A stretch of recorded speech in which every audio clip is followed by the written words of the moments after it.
너무합니다. 정말이지 너무합니다. 중국이 너무합니다. 중국 때문에 한국에서 한문 문화가 다 죽어갑니다. 한국 서해안의 어족자원 해적지. 나라마다 자기 나라를 지키는 것이 의무인데 자신들은 한국을 향해 공격, 방어, 정찰 무기들을 다 배치하고 북한의 핵과 미사일을 머리에 이고 사는 한국은 자기 나라 지키려 사드 배치하면 안 된다는 당신들. 중국 동해안 임해 공업지역. 최소한 그 많은 중국 서해안 임해 공업지역에 있는 그 많은 굴뚝의 공기 정화시설이라도 의무화하는 성이라도 보여야지. 한국 탓 하나. 이웃 마을. 공해공장 굴뚝이 있어도 중국 국민은 가만히 있지 않을 것인데 세계의 공장이라는 중국 공장들의 그 많은 공해 물질이 어찌 가까운 한국에 날아오지 않을까? 한국 사드 설치에 중국은 방어무기만 준비하면 될 것을 한국의 사드 설치에 보복 하나령 내리면 이게 공정한가? 결국 힘으로 누르는 제국주의 아닌가? 이렇고도 중국이 문화국가인가 세계평화 국가인가? 엄밀히 중국은 수십 개의 나라가 모인 연방국 아닌가? 사람도 여러 사람 모여서 한 사람 괴롭히면 강도라고 하는데 국가도 강도국가 아닌가? 이렇고도 중국이 문화국가이고 정의로운 국가인가? 중국이 무슨 평화공존을 추구하는가? 이렇고도 무슨 공자학원인가? 공자도 한국에서 더 잘 보존되어 있지 않은가? 이러한 형태로 중국이 커지는 것은 본능적으로 주변 나라에 강한 공포를 준다. 중국이 강해지기를 어느 국가가 바랄 것인가? 미국에 당한 남미 국가인가? 가뭄에 식량난 맞는 아프리카 국가인가? 주변국은 본능적 자기방어로 함께 대항할 것이다. 이는 중국이 세계 대국이 되는데 방해가 될 것이고 중국은 절대 성공하지 못하고 오히려 중국 국가 분열의 계기가 될 것이다. 무기 기술이 발전된 현대전에서 죽기 살기로 싸우면 어느 강대국도 안전하지 않다. 북한이 핵으로 미국을 위협하는 것도 그것 아닌가? 중국이라고 예외일까?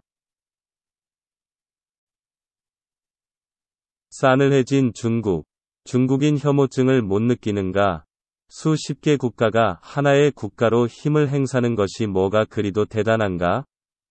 그것은 중국이 비판해온 제국주의의 본질이다. 지금의 중국이 진정 문화국가이고 정의로운 평화국가인가? 한나라, 수나라, 당나라, 원나라, 청나라 중 중국인 왕조는 한나라밖에 없지 않은가? 나머지 사왕조는 이민족이 세운 나라들 아닌가? 이래도 중국이 그리도 자랑스러운가? 당신들이 한국 입장이면 당신들과 같이 하려 할까? 최근에 한국인들은 당신들의 부당한 한국 정치 개입 의혹을 강하게 느끼고 있다. 당신들이라면 이런 중국을 좋아할까? 이런 중국이 한국의 환경 문제, 인권 문제를 논할 수 있나? 한국에서 특정 그룹의 정치인을 제외하고 중국과 중국인은 이미 거부의 대상이 되었다. 그 빌미는 중국이 제공하고 있다 아는가?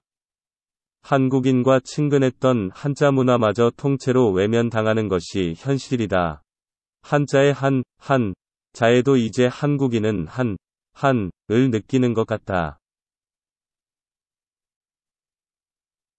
한국 내 중국 유학생은 피부로 느끼고 있을 것이다. 당신들이 진정 세계 평화와 한중 공동 발전을 원한다면 한국의 상황을 정확히 전달하여 잘못된 정책을 남발하는 중국 정부를 바른 길로 나아가게 하는 일을 하는 것이 중국을 위한 길이고 세계를 위한 길임을 깨달아야 한다. 한국에 있는 젊은 중국 유학생과 중국인의 의무 아닌가? 한국에 있으면서도 그런 일을 못하는 중국인들은 결국 공멸로 가는 길을 촉진하는 공범 아닐까? 중국 개방 여부로 갈등을 겪던 중국이 개방을 결정한 계기의 하나는 적어도 비행기 사고로 한국을 거쳐 중국에 간 승객들의 한국의 발전상이 소개된 것 아니었나? 그래서 한때는 한국 발전의 영웅 박정희의 전기가 소개되고 그 딸 박근혜의 호감을 가지지 않았나? 심지어 북한을 제치고 전략적 협조관계까지 되지 않았나? 또 한국어와 중국어에 능한 조선족의 존재가 한국을 통한 중국 현대화에 도움이 되지 않았을까? 한국을 통한 반제품 가공 수출은 말할 것도 없다. 중국의 6.25 참전은 당신들은 당신들의 국가 방어를 위해 남의 나라 한반도에서 전쟁을 했지만 한국으로 봐서는 북한이나 중국은 침략군에 불과하지 않을까? 한국은 침략을 받으니까 한국 이승만 대통령이 나라를 구하기 위해 유엔에 참전을 요청해서 미국이 참전한 것이다. 미국과 중국의 한반도 전쟁 개입은 근본이 다르다고 한국인은 생각한다. 이러한 상황을 겪은 한국인이 중국을 어떻게 생각하겠는가? 한국 유학생들이여 당신들이라면 중국이 정당하다고 생각할까? 유럽의 나폴레옹이나 히틀러 제국처럼 혹 당신들이 원하는 제국을 만든다고 하여도 인류에 씻지 못할 상처를 남기고 제국 무너지고 중국은 분할 위기까지 당할지 모른다. 한국의 한자 문화가 너무합니다 정말이지 너무합니다 중국 당신들이 너무합니다라고 외치고 있다. 한국에 있는 중국의 미래인 선택받은 중국 유학생들은 어떤 생각을 하고 있을까?